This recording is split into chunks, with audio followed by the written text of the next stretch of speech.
मुफ्ती साहब, इस time Pakistani drama बहुत तेजी के साथ देखा जा रहा है और बोल रहे हैं कि इसमें बेशर्मी या बेहयाई नहीं है, तो क्या इसको देखना जायज़ है? क्या देखा जा रहा है? पाकिस्तानी ड्रामा। जब आप कह रहे हैं कि ड्रामा और लोग समझ रहे हैं कि ड्रामा, तो मतलब जब आपको पता है कि ये हम क्या देख रहे हैं, ड्रामा या नाटक कह लें, तो जब है ये ड्रामा है नाटक, तो जब आप समझ रहे, लोग इमोशनल होकर रो भी रहे हैं। मेरे पास भी इससे कबल भी बहुत ज़्यादा लोग कह रहे हैं फहश नहीं होती है, इसके अंदर किसी तरह की फहाशी नहीं है, क्या नहीं है मुझे नहीं पता, जो लोगों से पता वो मैं बता रहा हूँ। तो लोग इमोशनल ब्लैकमेल इस चीज़ से हो रहे हैं और इसका असर लोगों के ऊपर बहुत गलत पड़ रहा है। क्या पड़ रहा है कि देखिए, जिस चीज़ को आप देखते रहें या सुनते रहें, वो कोई भी चीज़ हो, मैं एक अपना तजर्बा पेश कर रहा हूँ जो कुरान हदीस और किताबों के ज़रिए से मैंने सीखा है कि आप किसी भी चीज़ में पड़े रहें, चाहे वो किसी तारीख़ में पड़े रहें, तारीख़ को देखें, हदीस को देखेंगे तो हदीस जहन में रहेगी, आप उसके हिसाब से कोई अमल कर रहे होंगे तो जहन में हदीस आ जाएगी। आप अगर कोई सीरियल देख रहे हैं या पाकिस्तानी ड्रामे देख रहे हैं और उसको जहन में आपके आ रहा है कि आप फिर उसी मुताबिक कोई काम कर रहे हैं, तो वो पाकिस्तानी ड्रामा नाटक आपके दिमाग में आएगा। तो जो चीज़ बंदा देखता है ना, तो उसी का आदी हो जाता है, फिर उसी तरह से कामों को करने की कोशिश करने लगता है। आप देखो ना, ये मैंने बहुत सालें हो गई हैं, तो अजीब अजीब तरह की लोगों की मांगें निकलती थी। तो वो कोई कह रहा है कि ये वो फला हीरो कट है, कोई कह रहा है फला हीरो कट है। क्यों भाई, तुम्हारे ऊपर कौन सा असर छा गया? तुम्हें क्या हो गया कि तुम अजीब वो अपनी शगरें बना लेते हैं, अजीब तरीके से वो बाल लग के फिर रहे हैं? तो क्यों ऐसा हुआ? क्योंकि उन्होंने कुछ देखा, फिल्में देखी, मूवीज देखी, क्या देखा, उसके बाद वो उन्हें अच्छा लगा, वो उस नाटक ड्रामे फिल्मों को अपनी जो रियल लाइफ थी ना, उस लाइफ में इंटरफियर उन चीज़ों का हो गया और वो चीज़ें वो अपनी रियल लाइफ के अंदर ले आए। तो इसी तरह से जो ड्रामे होते हैं ना, इसमें तलाक़ें बहुत ज़्यादा हो रही होती हैं। तलाक़ें, लोगों ने बताया कि इसमें तलाक छूटा हुआ, ये वो फला डिमका जो भी है। तो इससे क्या होता है कि फिर वो कोई भी मर्द औरत इन नाटकों ड्रामों को देखेगा, तो जो उन महा नाटकों में फिल्मों में हो रहा है वो असल लाइफ में लाने की कोशिश करेगा। भाई इतना तो मैं जानती हूँ ना कि इन चीज़ों में मोहब्बत भी होती होगी, जंगें भी होती होंगी, सारी चीज़ें होती होंगी। तो अगर कोई लड़की उसमें कोई ड्रामे में कोई लड़की कोई रोल कर रही है, कोई लड़का कोई आदमी कोई रोल कर रहा है, अब वो औरत क्या करेगी कि वो उसी तरह से बनने की कोशिश करेगी। तो भाई वो तो उन्होंने ड्रामों में किया था ना, जो ड्रामों में मोहब्बतें दिखाई जा रही है ना, वो उनकी रियल लाइफ में जाके देखो, खुद उनकी तलाक़ें हुई मिलेंगी आपको। मैं ऐसे ही बोल रहा हूँ, ये ना कमेंट आने लगे कि शायद मुझे नहीं पता, मुझे बखुदा नहीं पता कौन बनाते हैं, कौन लोग हैं, वो क्या हैं, मुझे नहीं पता।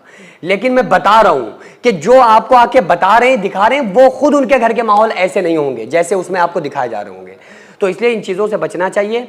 तलाक का ये ज़्यादा मामला बढ़ते आ रहे हैं और उसका जो बैकग्राउंड निकल के आ रहा है वो यही कि ड्रामों में पड़ गए थे। जैसे पबजी का देख लेना, पबजी खेलते खेलते खेलते लोग पागल हो गए थे, लौकी हाथ में है तो वही कटर कटर कटर कटर उसमें दिख रहा है, क्या है, ड्रामा है। तो इसी तरह से गेम का खुद को इतना आदी ना बनाए, ड्रामों के आदी ना बने, टाइम वेस्टिंग है फजूल की। अगर आप कह रहे हैं कि उसमें फाशी नहीं होती, लेकिन अगर उसमें नहीं भी है, फाशी नहीं भी है, खुलापन नहीं भी है, कोई सॉन्ग गाने या जो भी चीज़ें नहीं भी हैं, और वो आप उसे बड़ा मुतबर्रक समझ रहे हैं कि ये पाकिस्तानी ड्रामे हैं, बड़े मुतबर्रक हैं, तो आप ये समझ लें वो ड्रामे हैं, वो नाटक है। तो आप उन नाटकों को ला के मोटे मोटे आंसुओं से रोना बंद करो। आप उन चीज़ों को देखकर आप रियल लाइफ में उन चीज़ों को लाना बंद करो, क्योंकि वो नाटक है। हाँ, आप सिखाओ ना जंग करबला उठा के बच्चों को, आप पढ़ाओ ना जंग बद्र में साहबे किराम का वो मकाम दिखाओ ना, हज़रत मौला अली के जौहर दिखाओ ना, हज़रत सैयदना सिद्दीक़ अकबर की वो बेबाकी से लड़ना दिखाओ ना। आप मैदान करबला में हज़रत इमाम अली असगर का शहीद होना, इमाम अली अकबर का तलवार चलाना बताओ ना। रियल कहानियाँ, रियल लाइफ, जो कहानी नहीं है, जो रियल है, वो आपके सामने, आपके इस्लाम की तारीख में, तारीख इस्लाम में मौजूद है।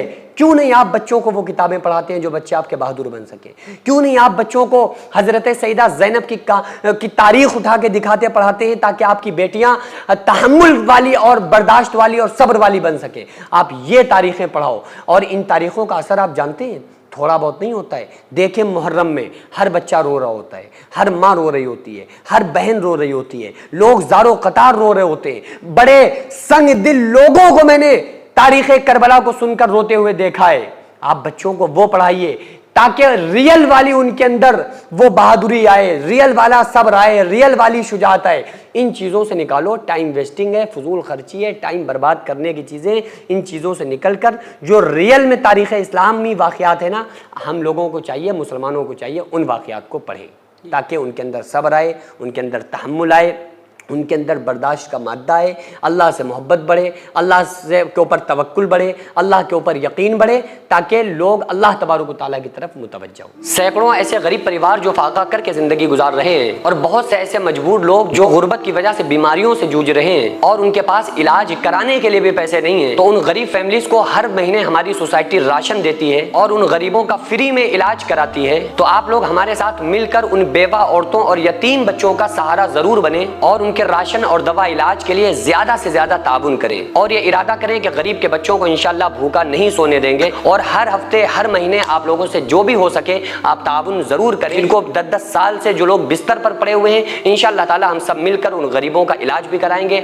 और हर महीने इंशाल्लाह ताला उन गरीबों को हम राशन पहुंचाएंगे। ये सोसाइटी का अकाउंट नंबर है और ये स्कैनर है। आप लोग इस अकाउंट पर या इस स्कैनर के जरिए आप गरीब फैमिलीज की हेल्प कर सकते हैं।